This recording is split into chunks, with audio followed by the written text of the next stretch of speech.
Aksidenti rënd me pasojë vdekjen ka ndodhur pas ditën e sotme në fshatin Qungur të Pejës, duke tronditur opinionin publik dhe komunitetin e artit. Viktima e këtij aksidenti tragjik është identifikuar si vëllai i Elidon Kelmendit, një reper i të njohur Besart Kelmendi, një njohur për publikun si gjesti fituesi i edicionit të 4 të Big Brother VIP Albania. Ngjarja ndodhi rreth orës 14 kur një vetur u përplas me një katërciklet ku po udhtonin 2 persona. Përplasja rezultoi fatale për njërin prej tyre, i cili humbi jetën në vendngjarje ndërsa tjetri mbeti i lënduar rënd. Burimet nga vendi i ngjarjes bëjnë me dije se i lënduari me iniciale KB ndodhet në gjendje kritike dhe është duke i nënshtruar një operacioni urgjent në spitalin e Pejës. Zëdhënësi i policisë për rajonin e Pejës, Fadil Gashi, ka konfirmuar rastin për Telegrafin, duke theksuar se autoritetet kanë reaguar menjëherë. Rreth orës 14 në fshatin Qungur të komunës së Pejës ka ndodhur një aksident mes një veture dhe një katërciklete.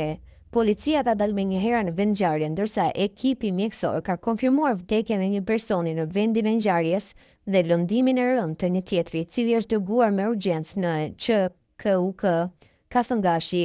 Lajmi i hidhur ka prekur jo vetëm familjarët, por edhe fansat e shumë të gjestit, i cili kohët e fundit kishte fituar një popularitet të madh pas triumfit në Big Brother VIP Albania. Për shumë djegës, humbja e një të afërmit të reperit është një goditje e rëndë, duke sjellë një valë ngushëllimesh dhe reagimesh emocionale në rrjetet sociale. Megjithse burimet e afërta e kanë konfirmuar identitetin e viktimës, policia e Kosovës ende nuk ka dhënë një njoftim zyrtar për publikun lidhur me këtë çështje. Hetimet për shkaqet e sakta të aksidentit janë duke vazhduar, ndërsa autoritetet nuk kanë bërë ende të ditur nëse drejtuesi i veturës është ndaluar apo në çfarë rrethanash ka ndodhur përplasja fatale.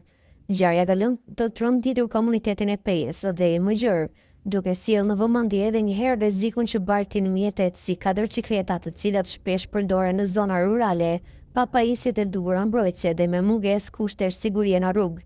Familja Kelmendi e goditur rënd nga kjo tragjedi, pritet të marrë nesër trupin e pajet për ceremoninë e varrimit, ndërkohë që opinioni publik mbetet në pritje të detajeve të tjera zyrtare mbi këtë aksident që ka lënë një plagë të thellë në botën e artit, në komunitetin e Pejës dhe jo vetëm.